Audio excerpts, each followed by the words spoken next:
AITA for suing my neighbor after their kid trespassed and fell into my koi pond? Let me start with why this situation hits me so hard.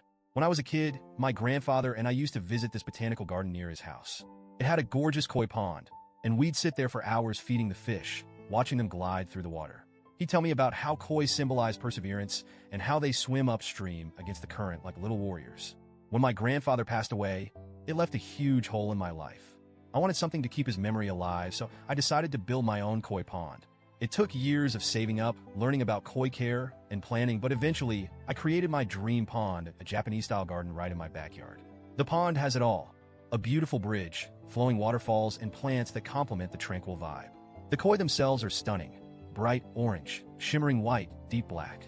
Some of them were imported directly from Japan and cost more than my car. Maintaining the ecosystem is no small task, but it's worth every penny and every second of my time. About 6 months ago, my life took a turn when Karen moved in next door. I know the name is overused, but she fits the stereotype perfectly. Karen is the kind of neighbor who thinks the world revolves around her. She's loud, entitled, and always has an opinion on things that don't concern her. With her came her son, Timmy, 8M. At first, I thought Timmy was just a curious, playful kid. He'd occasionally wave at me through the fence while I worked on my garden. I didn't think much of it until the day I caught him standing on the bridge over my pond, throwing rocks into the water. I calmly walked over and said, "Hey buddy, you can't be here. This is private property." Timmy just looked at me, shrugged, and said, "But I want to see the fish." I walked him back to his house and explained the situation to Karen. "Karen?" She laughed. "Oh, Timmy loves animals. Don't worry, he's harmless." I told her as politely as I could that my pond isn't just a decoration. It's a delicate ecosystem that requires a lot of care. Karen brushed it off and said, "Boys will be boys."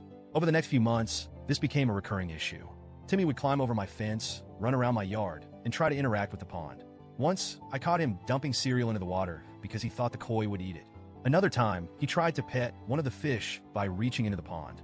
Each time, I went to Karen. Each time, she dismissed it. "He's just a kid. Relax, he's not hurting anyone," she'd say. I installed no trespassing signs on every side of my fence and locked my gates. I even set up security cameras because I was worried about what might happen if Timmy kept sneaking in. I told Karen in no uncertain terms that if it happened again, I'd have no choice but to involve the authorities. She rolled her eyes and said, "You're being dramatic. Last week, I had to run errands, so I wasn't home for a few hours.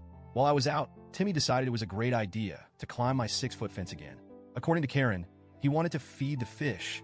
This time, things went horribly wrong. Timmy slipped and fell into the pond, knocking over rocks, plants, and parts of the filtration system in the process. The fall stirred up debris, and the filtration system clogged, causing the water to turn murky. When I got home, Karen was waiting on my porch, furious. Timmy was sitting next to her, crying with a few scrapes on his knees. Karen started yelling at me the moment I stepped out of my car. "How could you let this happen? My son could have been seriously hurt." I was stunned. "Karen, your son wasn't supposed to be in my yard. I've told you a dozen times to keep him out." She shot back, "Well, you should have made your pond safer. What kind of person has a dangerous setup like this with kids around?" I couldn't believe what I was hearing. My private backyard, with its locked fence and clear signs, was suddenly my fault?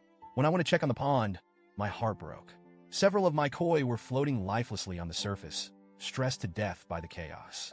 Plants I'd spent years cultivating were uprooted, and the filtration system, a critical part of the pond, was beyond repair.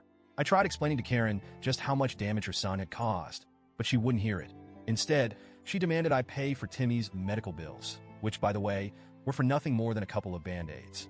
I refused. That's when Karen flipped the script. She started bad-mouthing me to the entire neighborhood, calling me heartless and accusing me of endangering children.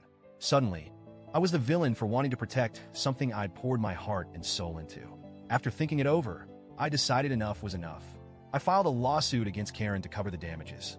Over $5,000 for the koi, the filtration system, and the restoration of the pond. Of course, Karen didn't take this well. She's been going around the neighborhood telling anyone who'll listen that I'm suing her because her son had an accident. She conveniently leaves out the part where Timmy trespassed multiple times despite repeated warnings. Some neighbors have sided with her, saying, "He's just a kid." Others agree that Karen needs to take responsibility. My friends are split too.